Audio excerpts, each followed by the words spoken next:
देख रहे हैं हिमाचल न्यूज 24/7। ये सीईसी की मीटिंग नहीं थी। सीईसी तो अभी होनी है।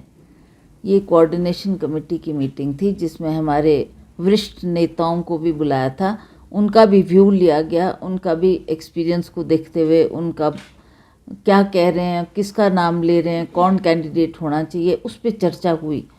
और जैसा जैसा उन्होंने बताया, अपने अपने क्षेत्र का फीडबैक दिया और जो कैंडिडेट बढ़िया से बढ़िया हमने फील्ड में उतारना है उस पर चर्चा हुई। और हमने कुछ 2-4 नाम लिख के उनको हर कॉन्स्टिट्यूंसी से फाइनल करके दिए हैं। उसमें हमारे मुख्यमंत्री, उप मुख्यमंत्री, सीनियर वरिष्ठ नेता कौल सिंह जी और रामलाल जी, धनीराम शांडिल सभी उपस्थित थे। वेणुगोपाल जी ने ये मीटिंग कॉल की और उन्होंने भी फीडबैक लेना था कि हमारी कोऑर्डिनेशन कमेटी के मेंबर्स क्या कह रहे हैं, क्या बोल रहे हैं। उसको सुनते हुए ही उन्होंने अपना अब माइंड बनाना है कि किसको उन्होंने प्रत्याशी बनाना है। देखिए, ये बहुत ही जल्दी हमारी सीईसी की मीटिंग होने जा रही है जिसकी मैं भी मेंबर हूँ और उसमें हम सबको बुलाएंगे, मुख्यमंत्री भी होंगे और अंततः एक ही नाम जाएगा उसमें, जो ये सर्वे भी करेंगे और जो उनको फीडबैक भी मिला है उन सब बातों को ध्यान में रखते हुए अब उन्होंने एक नाम पर आगे उसको भेजना हाई कमांड तक। उस हाई कमांड, चाहे वो हमारे खड़गे जी है, सोनिया जी है, राहुल जी है, तो वो डिसाइड करेंगे कि कौन सबसे बेहतर कैंडिडेट है और किसको टिकट मैम चर्चा है कि देखिए अभी तो फाइनल नहीं हुआ, चर्चा जरूर हुई इस पे और सभी का सुझाव था। बिकॉज एज फैक्टर तो है ही है। Kangana is a young girl, तो शी मस्ट बी 36-37 और विक्रमादित्य भी 34 साल के, तो ज़्यादा मतलब कंपटीशन में हो तो बराबर उम्र के हो, एनर्जेटिक हो, लोगों को प्रभावित करने वाला व्यक्ति चाहिए जो अच्छा ओरेटर हो और अच्छा उसके साथ यूथ भी जुड़ता है और आइकॉन है वो यूथ का।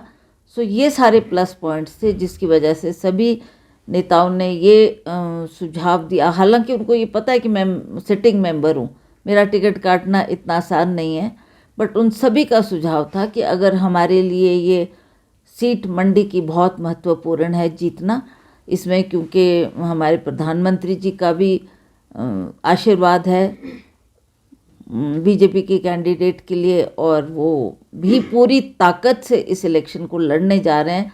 तो इसमें हमारी तरफ से भी कोई कमी नहीं रहनी चाहिए, कोई कॉम्प्रोमाइज़ नहीं होना चाहिए।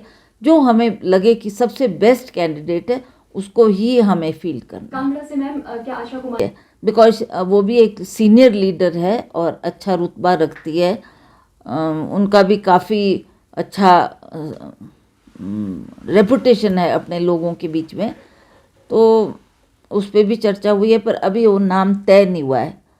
कुछ का सुझाव कुछ था, उन्होंने सभी ने नोट किया है, सभी ने देखा है कि आपने क्या क्या सुझाव दिए हैं, तो उन्होंने भी सर्वे करवाए होंगे। सर्वे के मुताबिक वो भी जो जिसको सही समझेंगे उसको वो सीईसी की मीटिंग तक लेके जाएंगे और सीईसी इसको डिसाइड करेगी। मैं आपको इसका कारण भी बता दूं कि ये बहुत लंबे अरसे तक हमारे फैमिली के लोग इसमें लड़ते रहे, चाहे वीरभद्र सिंह जी थे, चाहे मैं रही 3 बार, और उसी तरह से अगर लोगों की निगाहें टिकी है और आशा है तो इस परिवार से ही है। इसीलिए वो बार बार उन्होंने ये चुना कि अगर सहमति बनती है तो हम इनको भी अपना कैंडिडेट बना सकते हैं।